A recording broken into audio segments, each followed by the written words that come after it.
The first few seasons of Scooby-Doo followed a predictable pattern.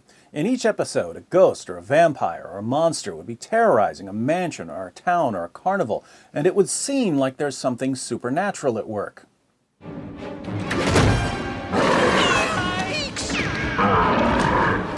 But a few Scooby snacks and a corny song later, the mask would come off and the gang would find out that there's a perfectly reasonable explanation for what once seemed mysterious.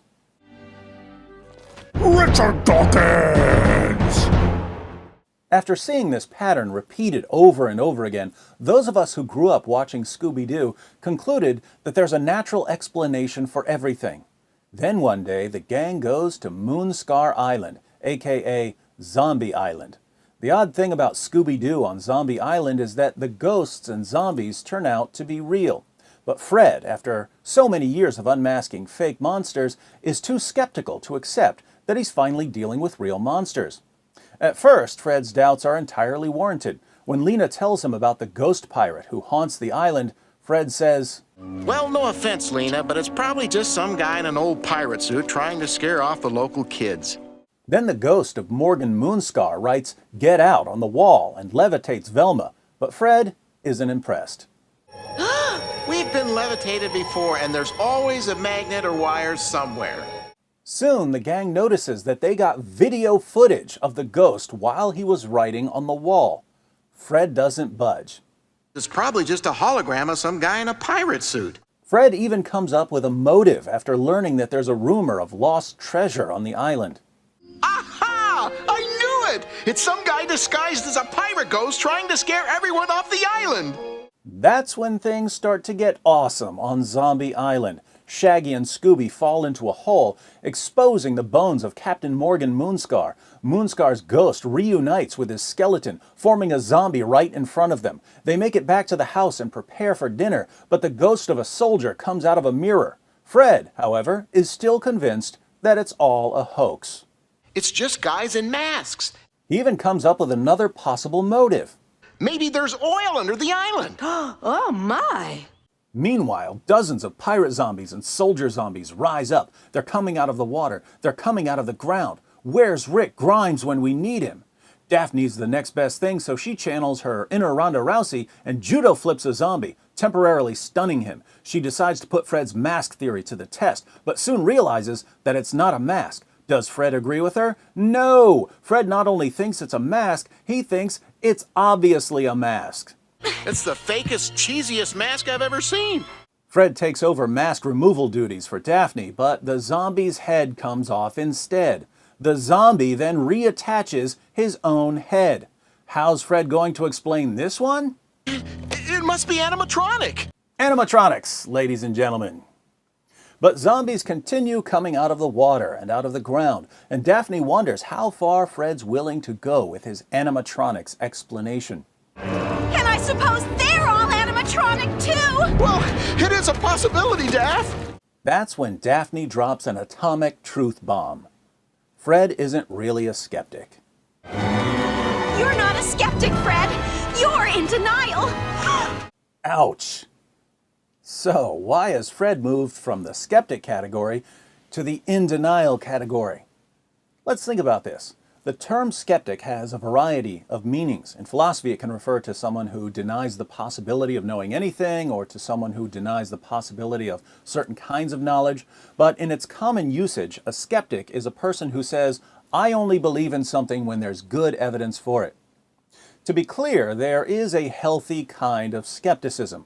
There are good reasons for being careful about what you believe. If you believe anything anyone tells you, you're going to end up with a lot of false beliefs and a lot of contradictory beliefs. If you withhold belief until there's good evidence, you'll have a much more reliable and stable belief set. So the goal of a healthy skepticism is to avoid false beliefs and to get to true beliefs. But what happens when skepticism is used to avoid true beliefs and to stubbornly cling to false beliefs? Well, it's no longer any sort of meaningful skepticism, it's just denial.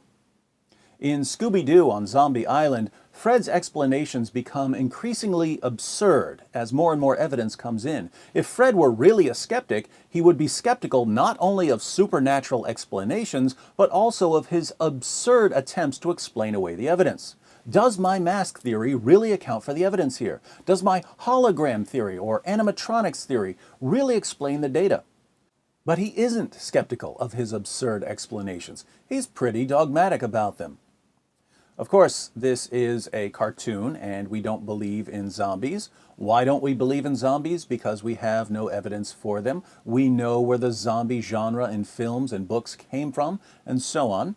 But the point is that if you did have the sort of evidence Fred has in the cartoon, that would be a good time to rethink your beliefs about zombies. And Fred ultimately does change his mind. Zombies? Real zombies? Real? Really real, Fred? I hate to admit it, but they were. Cartoons can teach us important lessons. The lesson to take from Scooby-Doo on Zombie Island is that while we tend to think that our beliefs are all based on evidence, there's clearly more at work here than just evidence, because people react very differently to the same evidence. We adopt many of our beliefs long before we develop the ability to think about them critically. Even when we can respond critically, beliefs usually don't start off as hypotheses that we carefully evaluate before granting our assent. We just absorb them from the people around us, the books we read, the movies we watch. And the set of beliefs we end up with affects how we react to new ideas. If someone presents me with an idea that thoroughly contradicts some of my core beliefs, it's more difficult to take the idea seriously, whether there's good evidence for it or not, because adopting it would require such a massive change in what I already believe. For another person presented with the same idea and the same evidence, the idea will be much more believable as long as it coheres better with what the person already believes. So there's more to our beliefs than mere evidence. Our receptivity is influenced by what's already within us, both factors that we're aware of and factors we're not aware of. This is why some people look at the evidence for a hypothesis and regard it as conclusive proof, while others look at the same evidence and say that it's no evidence at all. The obvious problem here is that we can adopt a silly belief not because there's good evidence for it, but because we like it.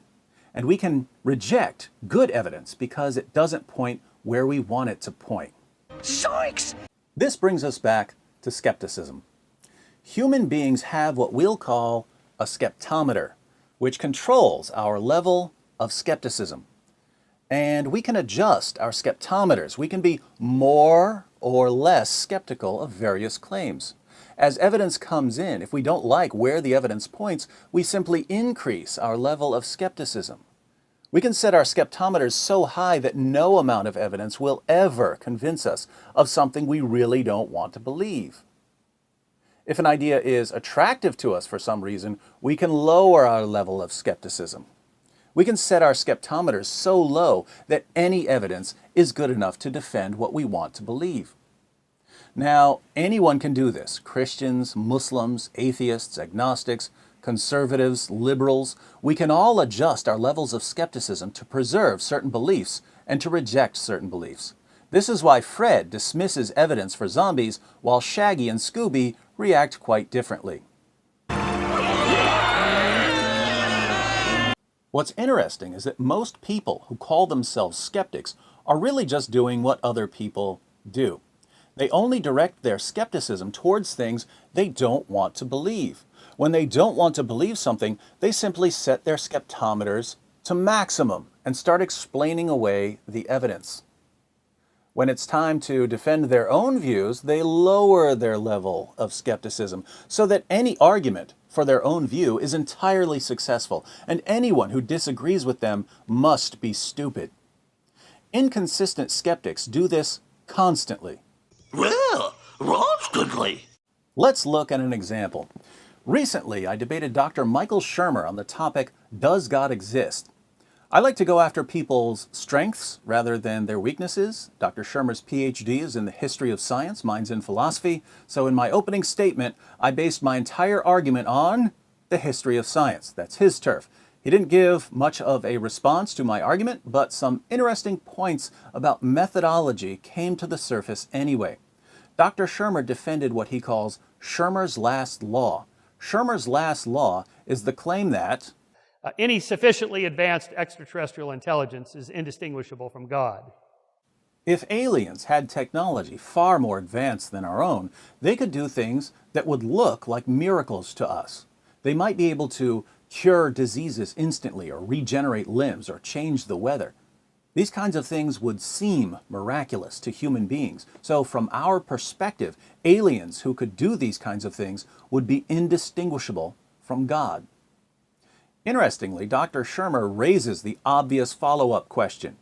If we saw something miraculous, how would we know that it's God and not aliens? So my question is how would you know if you encountered God? That it wasn't just some super advanced ET capable of doing these amazing things. But then he asks why God doesn't heal amputees. Why is it God only seems to heal things that might have happened anyway? But humans never grow limbs. Never. And here I detect a problem with his methodology. If he did exist, for you atheists, would you want to know it?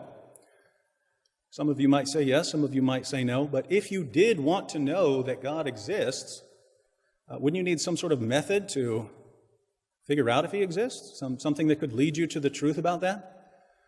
According to Dr. Schirmer, there can be no such method, because anything God could possibly do, you could say, aliens did it, powerful aliens that are vastly beyond us.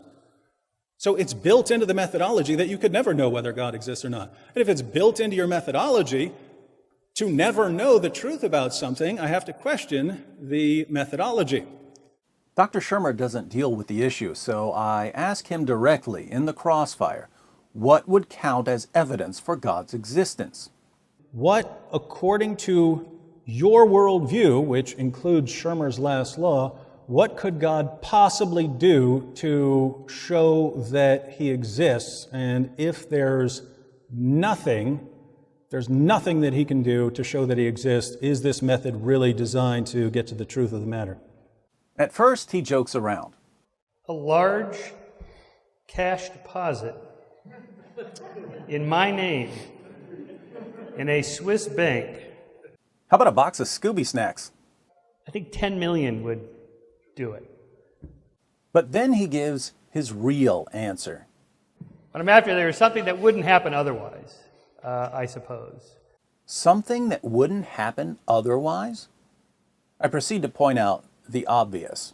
Over and over again in this debate, it's been, hey, if God exists, then, where's the evidence, and why can't we find the evidence, and hey, we should be skeptical and demand evidence and so on. But when we ask, what evidence could God possibly give in any possible world that would count as evidence for the existence of God, the answer is something that wouldn't happen otherwise. But something that wouldn't happen otherwise, according to Schirmer's last law, could be explained by aliens. So once again, we're left with a methodology that can't possibly investigate this matter. You can watch the full debate at your leisure, but we just don't get a solution to this problem.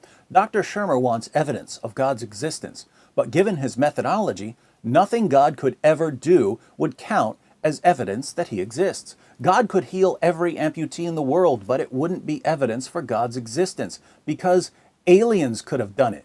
Jinkies!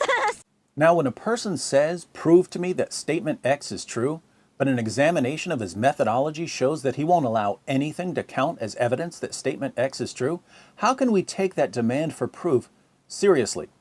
This is why when atheists send me messages saying, prove to me that God exists, I almost never give them an argument for God's existence.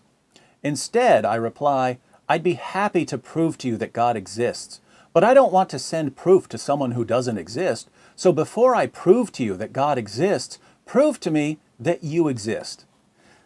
Then I dial my skeptometer up to 10, just like the atheist was about to do when he demanded proof for God's existence.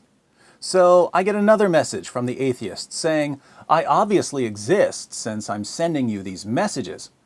But I'm a skeptic, so I ask, well, how do I know that someone's pet monkey isn't just slapping a keyboard?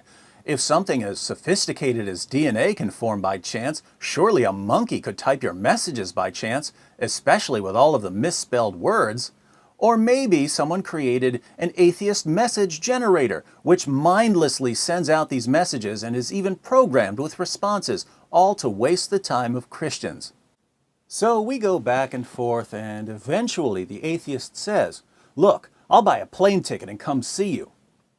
To which I reply, how would that be any evidence at all? Even if you came to see me, how would I know that I'm not dreaming? How would I know that I'm not in the Matrix? How would I know that I'm not a brain in a vat that's being controlled by some mad scientist? How would I know that powerful aliens aren't just tricking me into believing that you came to see me? And so we never actually get to a discussion of the evidence for God's existence, because when I use the atheist's methodology against him, he can't even prove his own existence. This just gets better and better. The point here is that we can always explain away evidence. In the first century, thousands of people saw Jesus perform miracles, and the leaders had him crucified. How could they explain away all those miracles?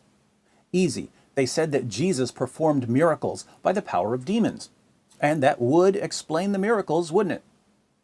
If Jesus were walking among us today, people would explain away his miracles by appealing to illusion or to deception, or, if all else fails, to powerful aliens.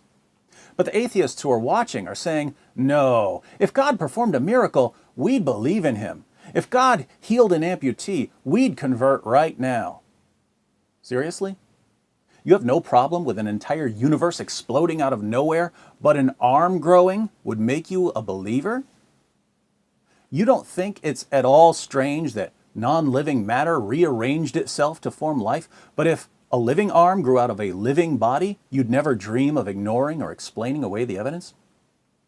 My atheist friends, by constantly demanding evidence while proving over and over again that evidence is completely meaningless to you and that your methodology is designed to help you avoid conclusions that you don't like, you're not showing us that there's no evidence for God's existence. All you're showing us is that You're in denial. and you might have gotten away with it too, if it wasn't for us meddling Christians.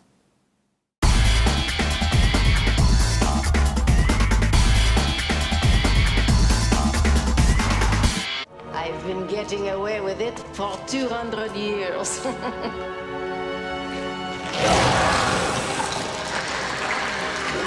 Richard Dalton!